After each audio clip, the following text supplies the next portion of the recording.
So if you will give us a little time, we're going to rearrange the set, but as they're preparing for the Innovation Awards, we have a little video on Innovation Awards.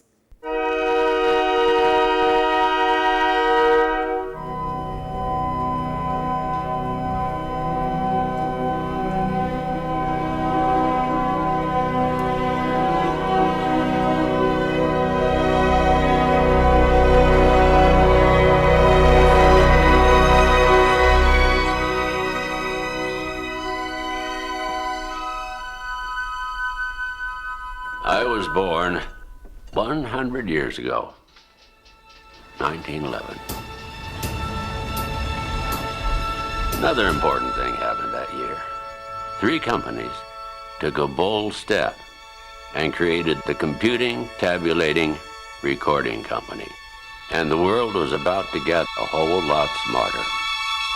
By 1912, the year I was born, the company already has 1,300 employees. 1913, the company's Hollerith tabulating machine, once used only in census taking, is now applied to industry. In 1914, 76 years before the American Disabilities Act was passed, they hire their first disabled worker. In 1915, the best man for the job of president is Thomas J. Watson. Mr. Watson believes that all the problems of the world can be settled easily if people are only willing to think. 1917, Brazil. 1918, 3,000 employees. Growth. 1919, the electronic synchronized time clock. The first printing tabulator. The job ticket printing machine. The Carroll Rotary Card Press. The electric key punch. By 1924, as a way to signal the company's future ambitions, Watson changes the name of the company to International Business Machines, IBM.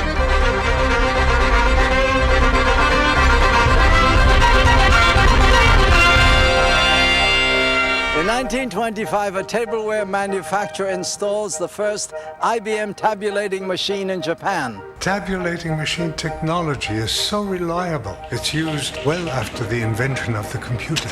I was born in 1927, and so is the automated gang punch. The 80-column IBM punch card. The first card-counting printing sorter ships in 29. In 1930, Watson received his first patent for a traffic signal timing system.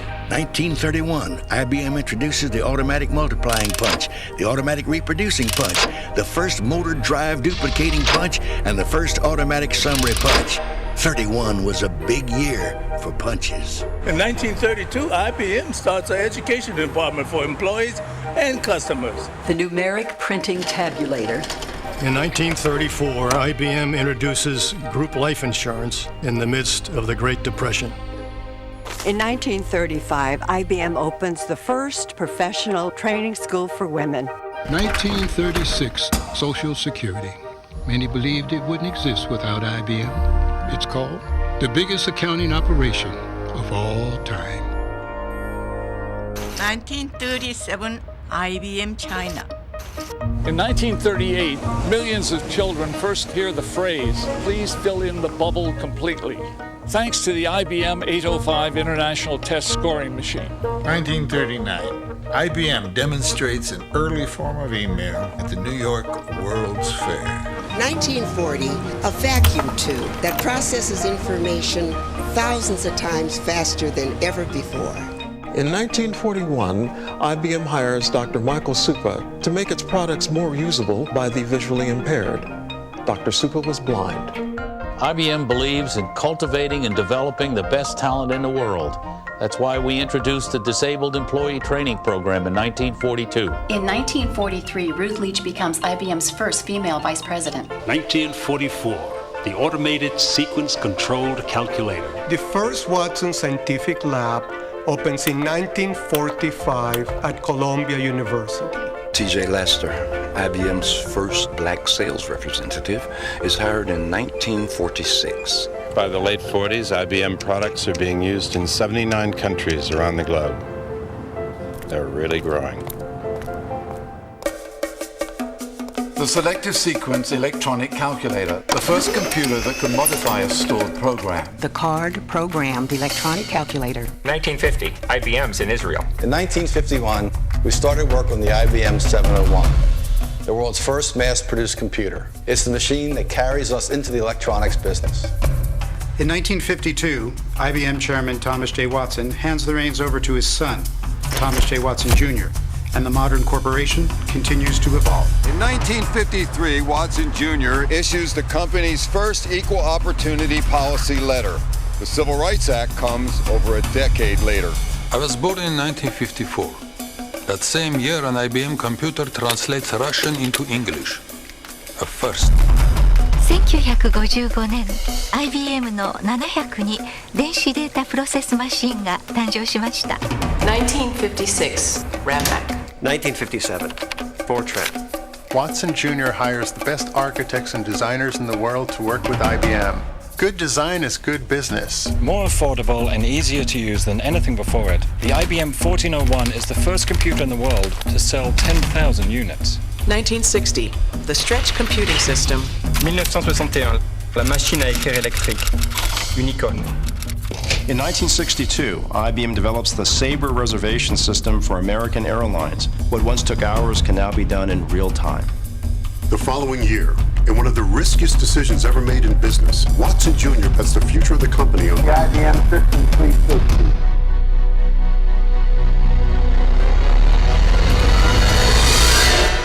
The System 360 takes several years and $5 billion to develop, making it the largest privately financed commercial project in history. For the first time, the power of computing is accessible to organizations of all sizes. In 1966, IBM researcher Robert Dennard invents DRAM, memory on a chip. Eventually, billions would be produced. 1967, Benoit Mandelbrot. He invents fractal geometry, and a new branch of mathematics is born. By 1968, IBM's 10-year partnership with America's space program is converging on their ultimate mission. As we explore the reaches of space, let us go to the new worlds together, not as new worlds to be conquered, but as a new adventure to be shared.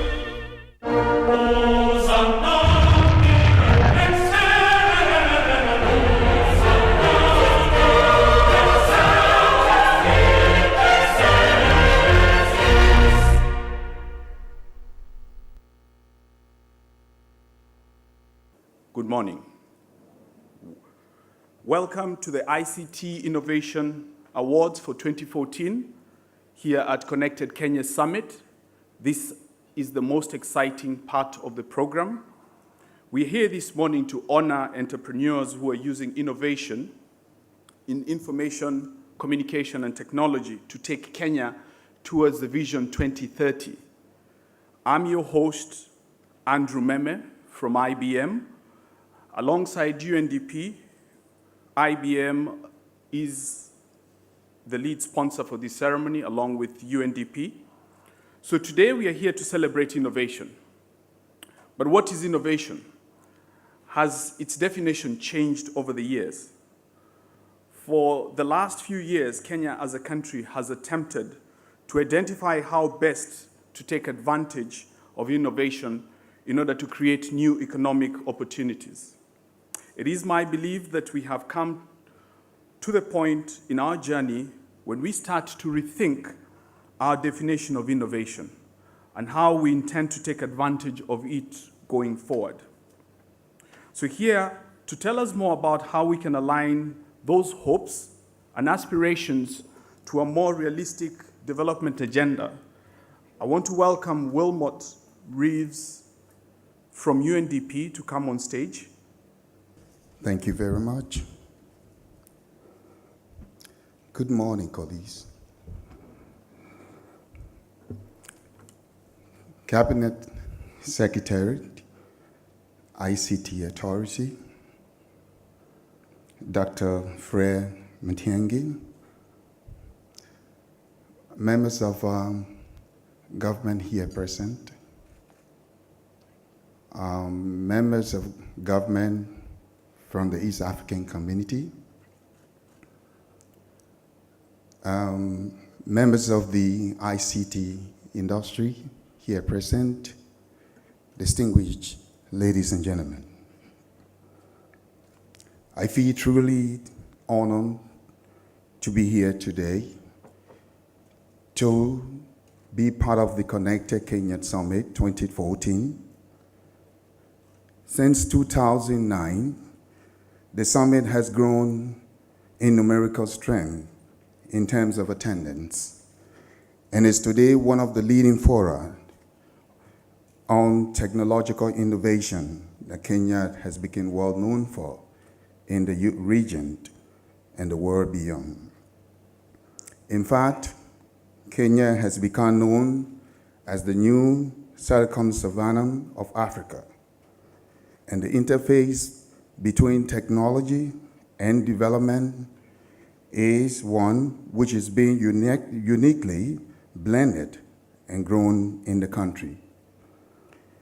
Indeed, the ICT Authority has demonstrated its ability to create opportunities geared toward enhancing innovation and incubation to facilitate inclusive economic growth and development for all Kenyans. As a trusted development partner of the government, we in UNDP and the UN system as a whole do believe that our participation in this important event is truly worth taking. We therefore encourage innovators, many of whom are young, to find innovative ways new technologies can be used to influence sustainable human development in Kenya and on the continent of Africa.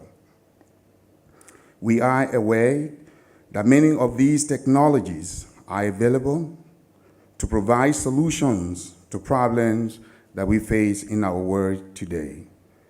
Our goal, therefore, is to partner with different stakeholders to ensure that these technologies are identified, nurtured, and promoted to guarantee success and impactful results. We are cognizant of the fact that the world has become a digital one, and that many of the challenges we face today can be tackled through innovation and ICT. On this basis, Kenya and the world as a whole has embraced science, innovation, technology as key drivers of socio-economic transformation, as well as shaping the future we want for all. Kenya has been at the forefront of many innovations that have quickly transformed society and delivered encouraging social and economic dividends. One of such innovations is the use of digital technology, especially the one that has to do with mobile phones, and then, of course, mobile money in the development and improvement of human life, also termed as social innovation. We want to see these innovations used at the local, national, and regional levels in areas such as health, food security, crisis response, governance, and education, as well as gender and youth empowerment. Distinguished ladies and gentlemen, Kenya is indeed an important innovation hub, and I'm happy that the government of Kenya is keen on ICT as a key driver of development in Vision 2030. As outlined in the second NTP, I look forward to the proposed Konza City, a new innovation hub, and the only one of its kind in Africa that will enable the private sector, academic institutions, the government, and civil society to create applications for promoting sustainable human development in Kenya. As a development organization, the United Nations Development Program in particular, and the entire UN system in general, in Kenya, note that opportunities for young people lie in the field of innovation, science, and technology. We therefore strongly believe that ICT has the ability to change the Kenyan society for the better by creating job opportunities for these young people. We, however, need to forge a common front and strategic partnership which will make innovation and ICT to be at the heart of the development agenda of Kenya. It is for this reason that I called upon all the investors and corporate institutions present here today to work with young innovators and provide them with data resources to showcase and test their work. These new opportunities will only succeed if they are nurtured within the well-supported ICT environment. In addition, we must support the government and policymakers to mainstream ICT into all development plans and strategies to address the needs of all Kenyans, especially the youth, women, the poor, and marginalized. Finally, I believe that the future we want for all is within sight. Let us therefore continue to use technology to innovate and transform the world, as well as encourage those who are leading this charge. To start with, I want to congratulate all the winners who will be awarded today and also past winners, and wish them well as they continue to develop their products that will ultimately contribute to improving the well-being of all Kenyans. I want to thank you, and these are the remarks from our boss, Nados Bikari Thomas, who should have been here today, but due to serious engagement, was unable to come. So we make these remarks on her behalf. Thank you very much. So at IBM, we've been pleased to have made innovation a core pillar of our strategy over the last 100 years. And as you can see the video you watched earlier, you'll see the definition of what we consider innovative has changed greatly over the last century. And with that in mind, I'd like to invite on stage Cameron Brooks, who's our Director for Public Sector, Middle East and Africa, to come and give us the IBM point of view on innovation. Good morning, everyone.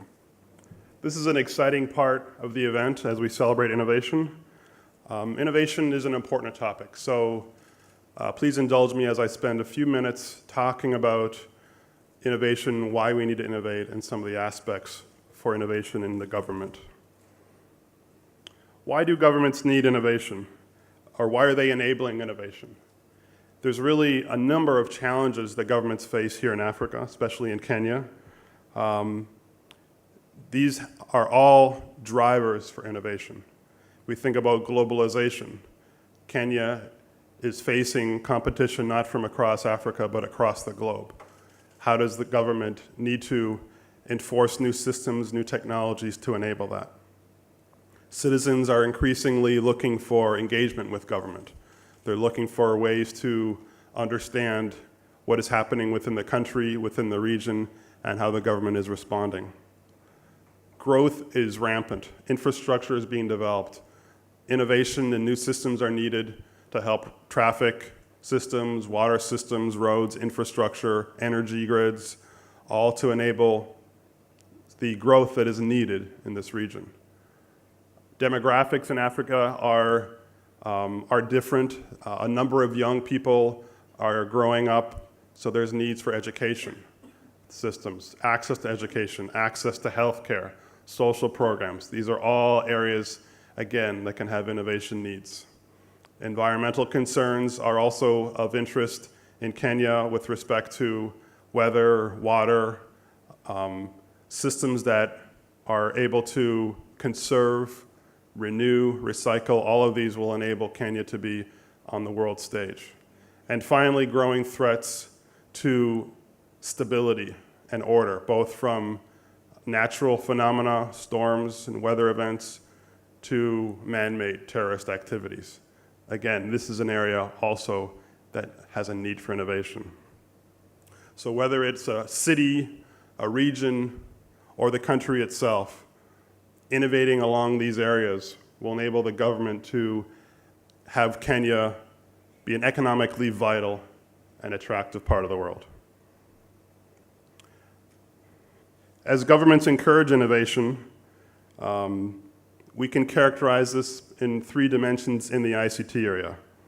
Innovation with respect to data, with respect to analytics, and with respect to how people are engaging with data and these systems.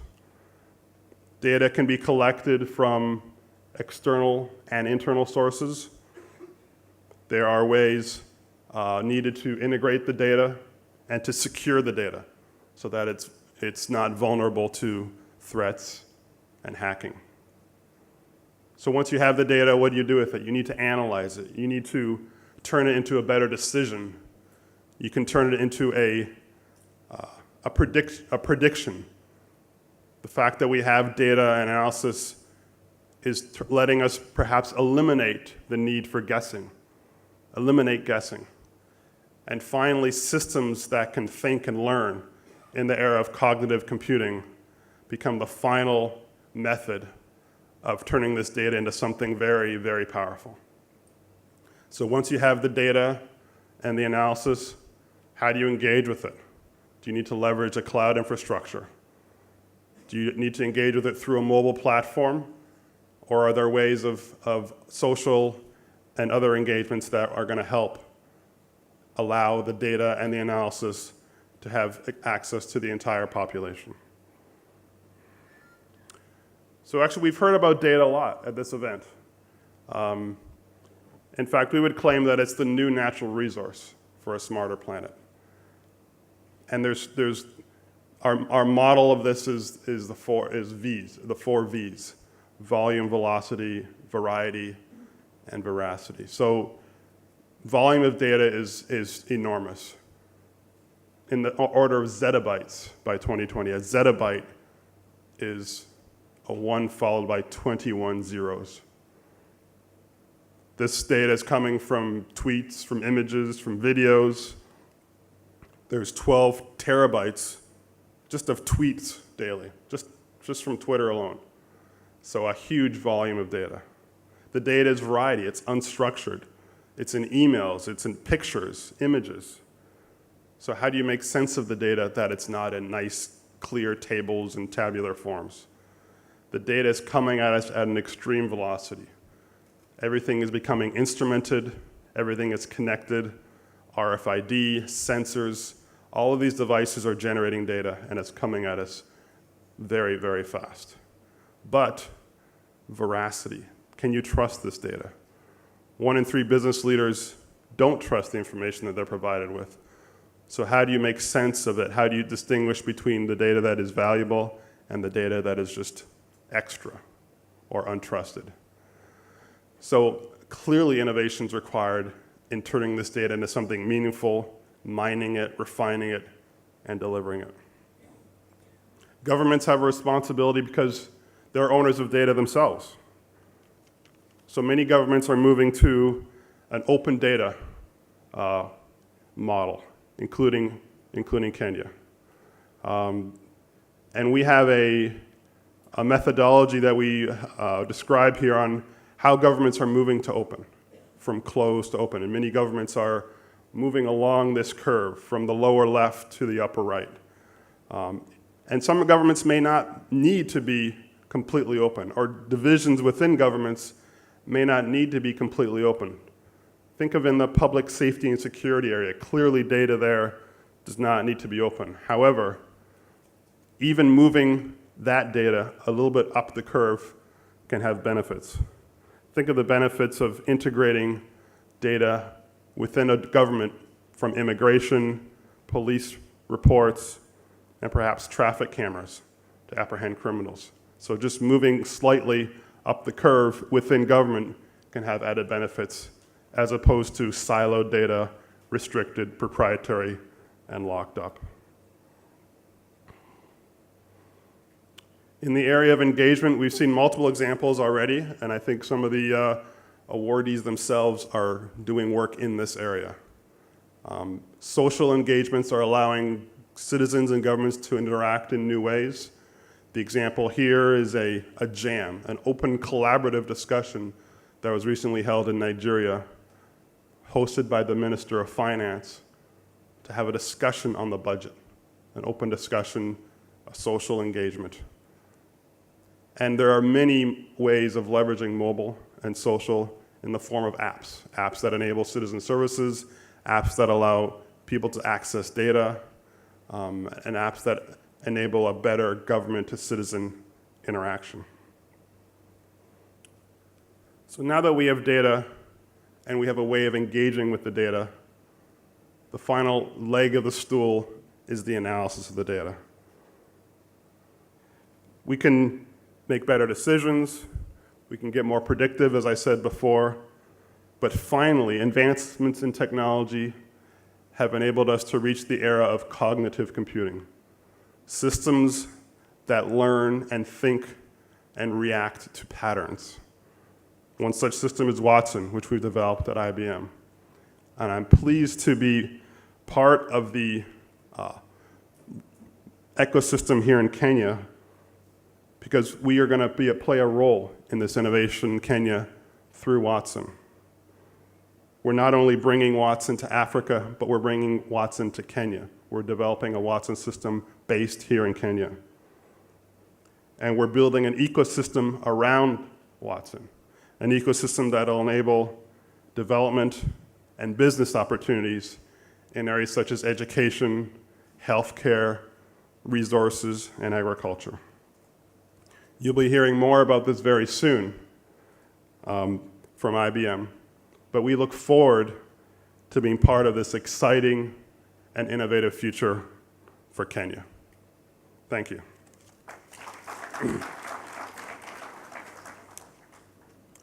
With that in mind, I would now like to introduce Nick Nesbitt, the IBM Country General Manager, to give some background on how the journey towards innovation has transformed our business in the region.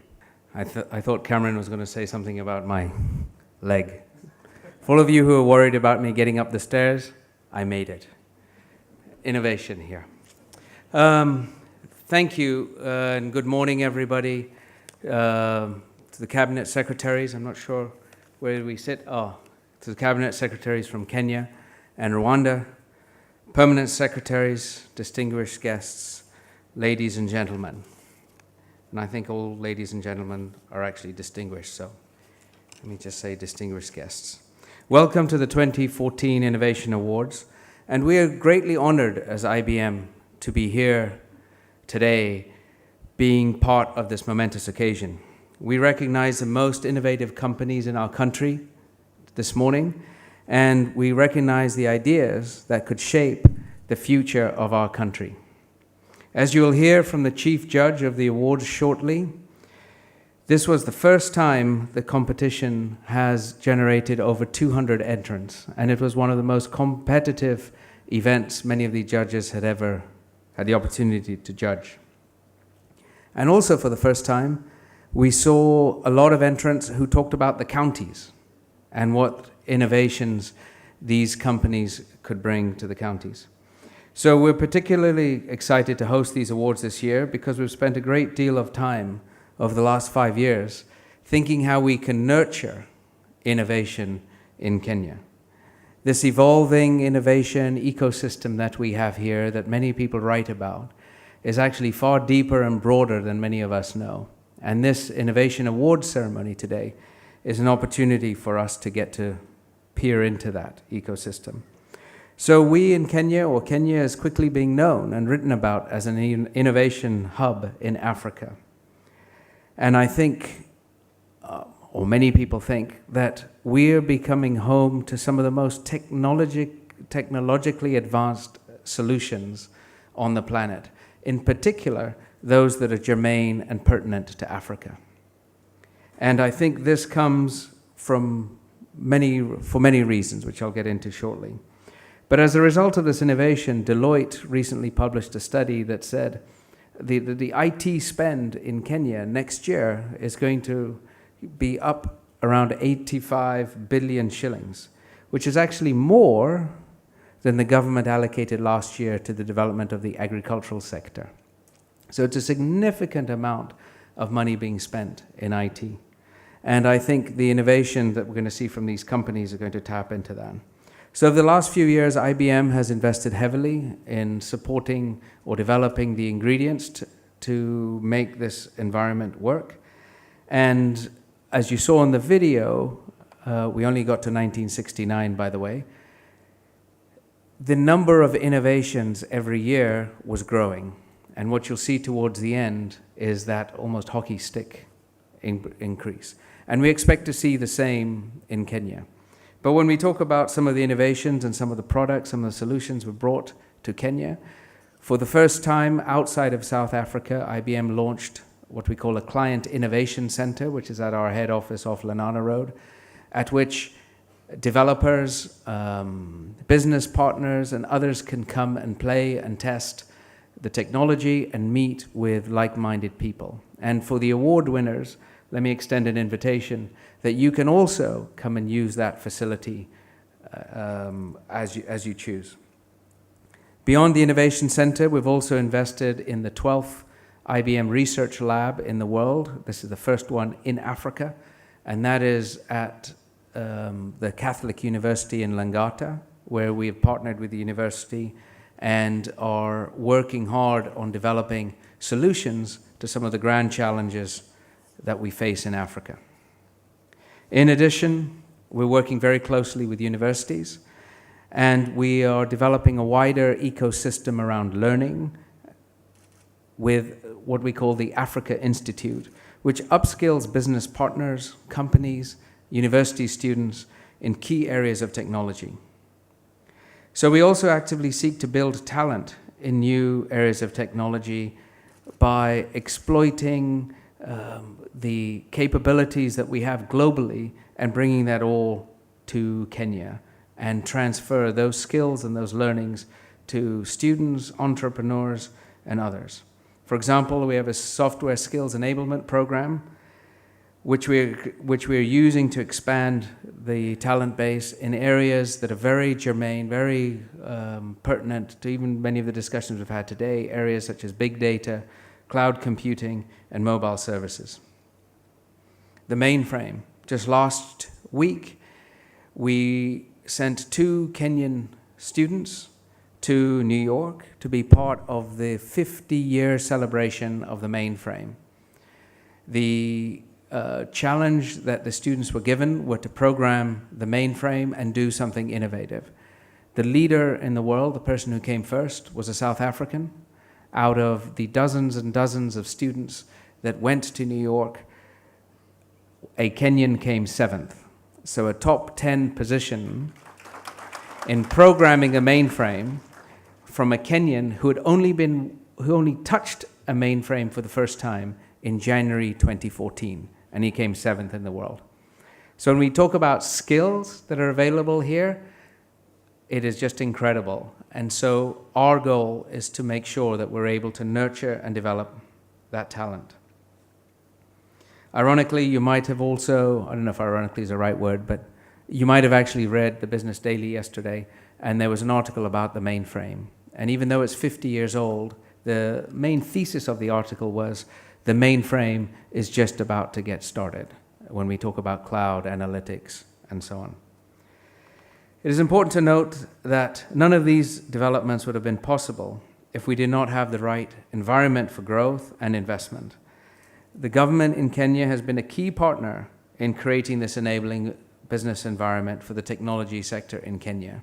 And IBM, who's a relative newcomer or coming back to the market, has been a great beneficiary of the support and hospitality from the Kenya government. And it is because we have a government that is willing to empower and support our sector to create these groundbreaking solutions that we've been able to see such tremendous strides and growth in the technology sector. And I must add that, you know, we in Kenya, with this new democracy we have, we seem to always, unfortunately, be taking a half empty mentality on the glass.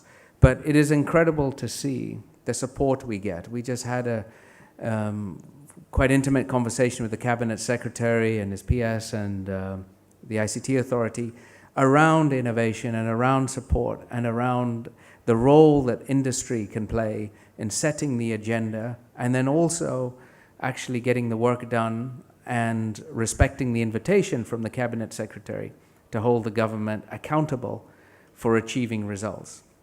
And so we look forward to more remarks on that topic.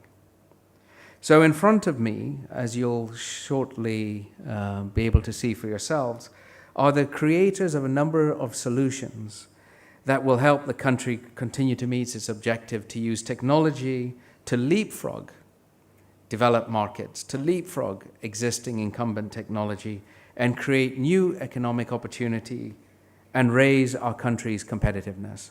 So we'll introduce you to the entrepreneurs shortly. Some of them, I'm sure their hearts are beating, wondering if they will come up to the stage. But regardless of the end results at today's awards ceremony, I must add, all the entrepreneurs in the crowd in front of us today are inspirational because they have chosen to challenge existing systems and create new solutions using technology. And when we discuss and when we talk about what is innovation, in this particular context, it's innovation using technology. So I extend my congratulations to you all. Your recognition at this event indicates your talents in creating unique solutions for this market, and you are recognized by your government and private sector leaders as innovators in this field. So technology can empower governments in ways never foreseen in the past, and we're seeing technology can empower citizens in ways never foreseen in the past. So citizens are asking governments to become more accessible, to offer a wider variety of services, and to be more responsive and accountable to their needs as citizens. Fortunately, the Kenya government is accommodating and welcoming this. And fortunately, the young entrepreneurs or some older entrepreneurs have taken up this challenge, and they've created all kinds of innovation of which we're all extremely proud. So with that, let me now hand it back to Andrew Meme to begin the award ceremony and allow us all to recognize these great innovators in our field. Thank you.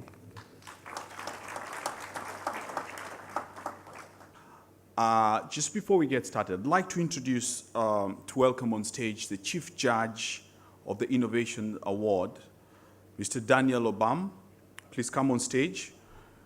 He headed the panel of judges who had the tough duty of selecting the 7 winners. So I'd like him to say just a word, and then we can get into the award. Thank you, Andrew. Actually not the chief judge, I was the chairman of the judges, but I like the sound of the word chief, because if IBM and UNDP want to call me chief, I think it's good, because Dr. Matiang'i and Mr. Tiampati may adjust my title, call me chief something, and that will not come without some accompaniments. Dr. Fred Matiang'i, Cabinet Secretary for ICT Kenya, Honorable Joe Philbert, a Minister from Republic of Rwanda, Mr. Joseph Tiampati, Principal Secretary, Minister of ICT Kenya, Engineer Juma Stephen, PS, Ministry of Telecommunication and Postal Services, South Sudan, Honorable Edwin Yinda, Chairman of the ICT Authority, and all the other distinguished guests who are here. My job is actually very simple, but first of all, I would like to recognize the people who led this effort. I'm talking about the judges. We were 6 of us.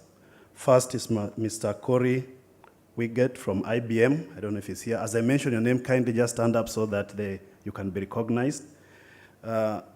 Ms. Annabelle Siongok from UNDP, is over there. Mr. Barnabas Sang, who is the CC in charge of ICT and e-government from the Uasin Gishu County. Mr. Paul Ohaga from Fanisi Capital. Mr. Ohaga is not here. And then Ms. Veronica Nguti from the Institute of Economic Affairs. Of course, I'll not forget to mention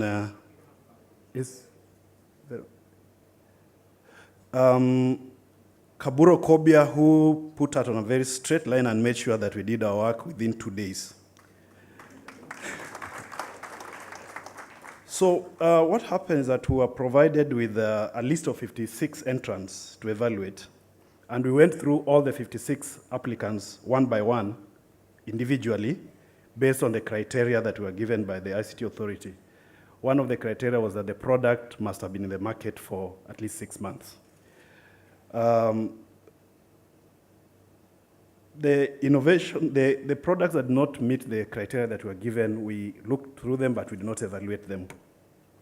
And the criteria that were used were based on 3 segments. One was innovation, which scored 50% of the marks. Impact of innovation scored 40%, and usability of the product, which scored 10%.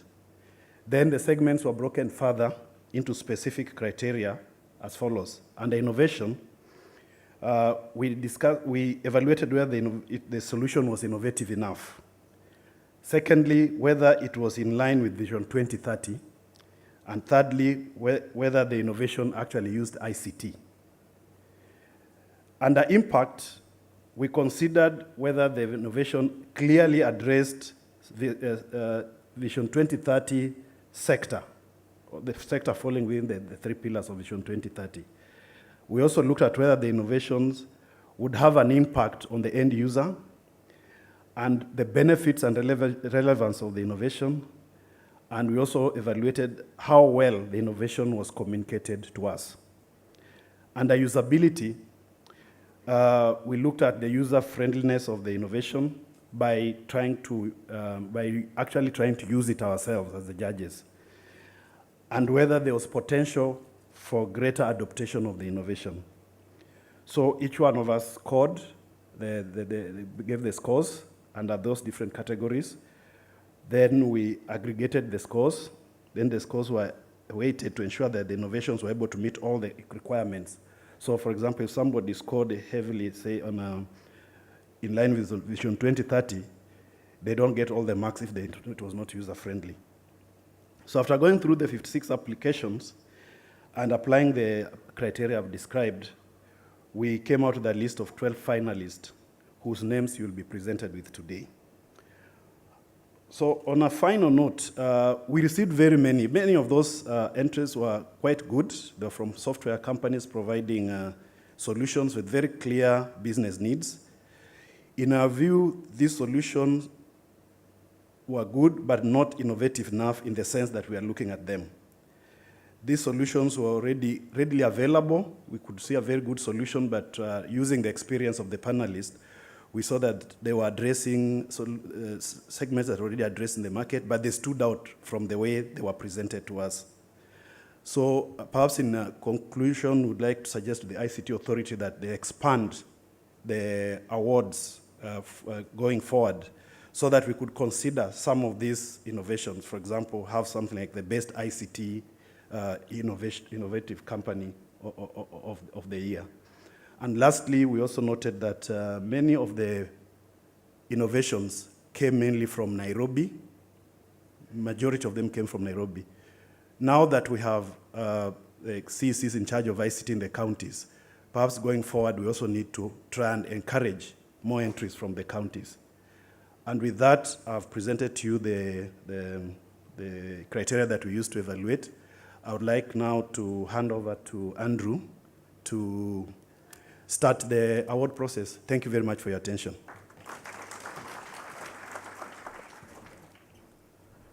Thank you, Daniel. Now we get to the most interesting part of the program. What I'd like to ask is, we celebrate these people. These are people seated amongst you, people that you know. I think it's important that we celebrate these people. because we are always guilty of we don't celebrate when our own people do great things. So, without further ado, ladies and gentlemen, it is my pleasure to now introduce you the nominees for the 2014 Innovation Awards. We start with the category of money, because I think that's heart and dear to all of us, close to our hearts, with the financial services category. And I'd like to ask Nick if you could come. Nick is going to present this award. As you know, chamas in Kenya have become a big contributor in investments. Estimates say that 1 in every 3 Kenyans belongs to a chama. However, how are the records in this sector kept? ChamaSoft aims to bridge this gap through provision of record-keeping services made available to financial institutions. I'm therefore pleased to announce the winner of this category is Digital Vision.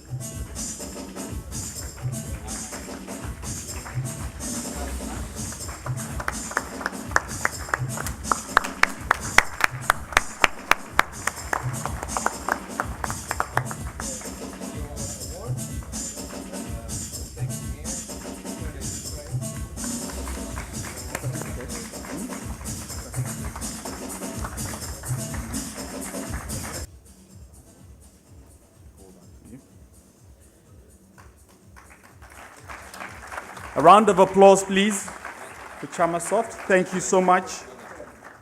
Let's move on to the next category of housing and urbanization, where we have both a runner-up and a winner. So we start up with the runner-up.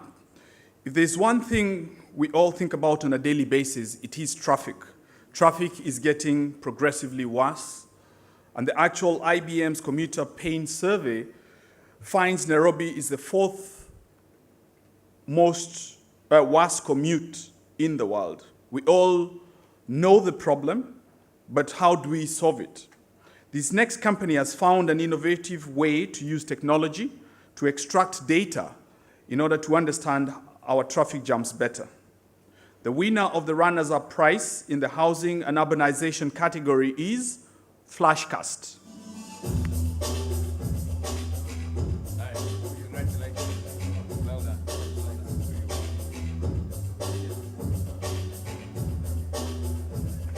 Round of applause, guys.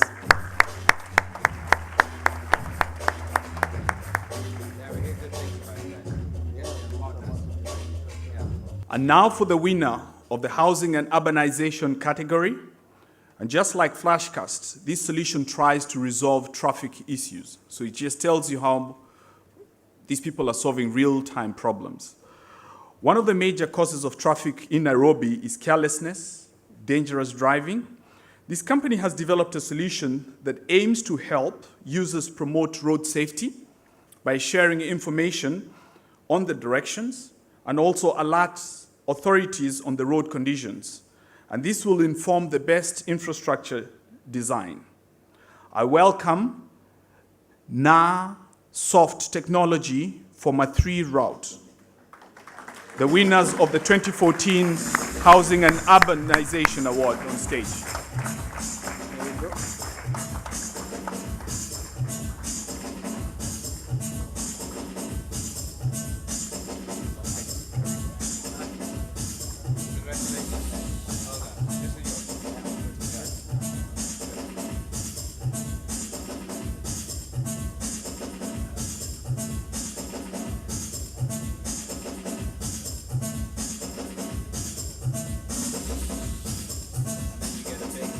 Now let's move on to the category of education and training, where we have 2 special mentions, a runner-up and a category winner.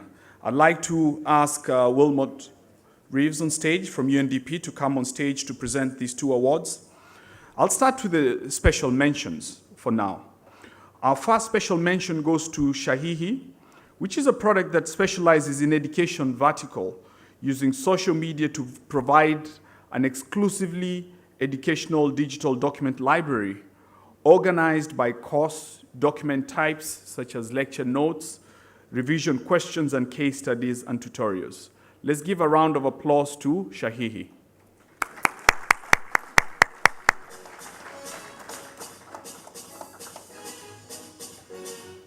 Okay. The second special mention goes to Elimika Initiative, which allows teachers new training via technology. This solution brings together teachers in a common platform and exposes them to some training, hence improving the quality of teaching and the learning process. Please, let's give a round of applause to Elimika Initiative. Now, let's get to the winners. Now, we will start off with the runner-up. Sukul is an online platform that allows continuous teaching, learning even during the holiday periods or teacher strikes. The solution, yeah, it's a reality. The solution allows teachers and students to communicate with each other, to expand their knowledge, and increase access to education facilities virtually. The winner of the runner-up prize for Education and Training Innovation Award 2014 is MCUAC Enterprises.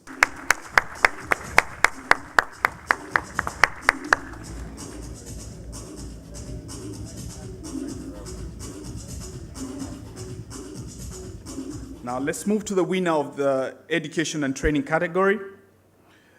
ENESA aims to create a network of parents, students, teachers who are the key stakeholders in a child's education. They believe that not every child can learn the same way and at the same pace, and the product ENESA provides the opportunity for the child to engage their teachers directly and learn better. We welcome on stage ENESA Education Limited, the winners of the 2014 Education and Training Award category.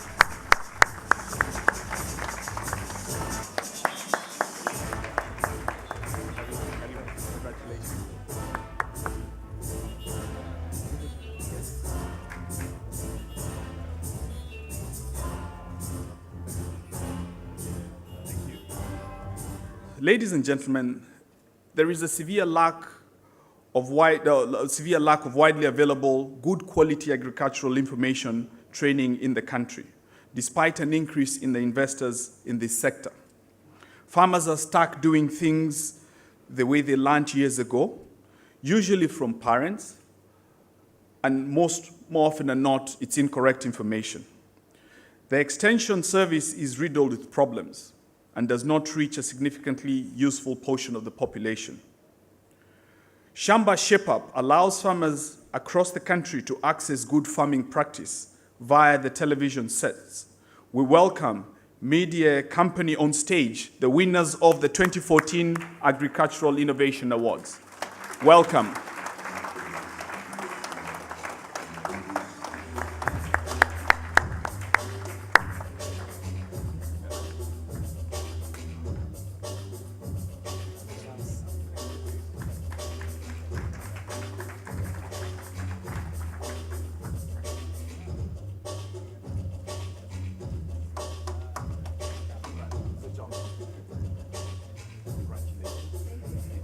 We now move to the category of healthcare delivery, where we have one winner.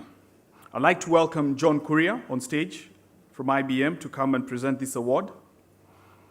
Public dispensaries, health centers provide 80% of the care in Kenya. Yet they are ill-equipped to accurately focus and efficiently order supplies.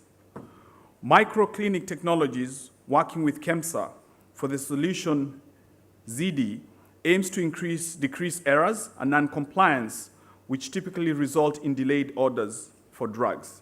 This is a great example of how public and the private sector can work together. Help me welcome winners of the 2014 Healthcare Delivery category, Microclinic Technologies.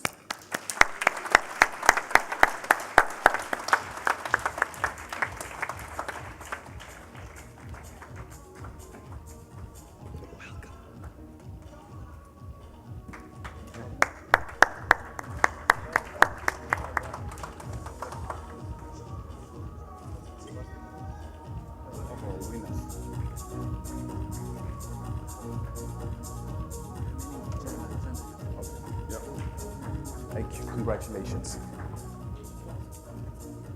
The last category is that of gender, youth, and vulnerable groups. May I ask Patterson Sieme Siema, from UNDP to come on stage to present this award.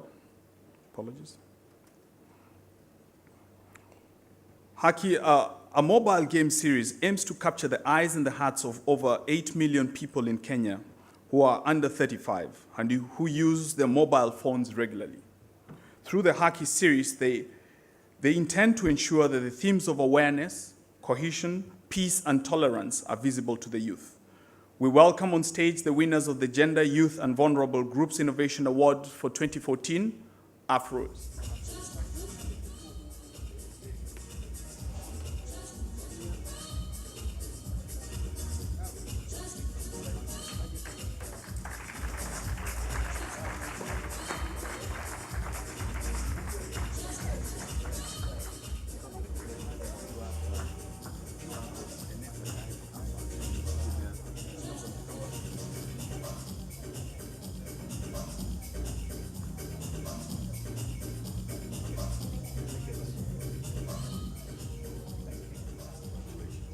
So I'm happy to announce the overall winner. So amongst the contestants you saw, or the entrants, the nominees that we've already awarded, we're now happy to announce the overall winner of the 2014 Connected Kenya Innovation Awards. And I would like to ask the Cabinet Secretary ICT, Dr. Fred Matiang'i, to come up on stage. We welcome on stage once again the overall winners of Connected Kenya Innovation Awards for 2014, Eneza Education Limited.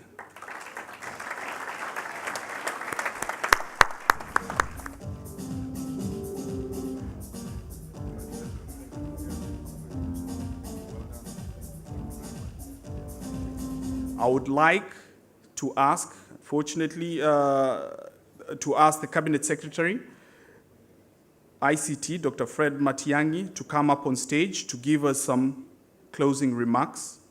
Thank you, and karibu. I asked Eunice when I was called to come up here whether this is the time I should make my major remarks or this is just to make some closing remarks for the innovation, and she told me for the innovation only. So I'll make a brief remarks. First of all, my brother and colleague, Minister Nsengimana from Rwanda, colleagues who are here from the ICT Authority, led by the chairperson of the board and the CEO, my brother Bwana Wangusi, the DG at the Communication Authorities of Kenya, and all of you colleagues who have come here.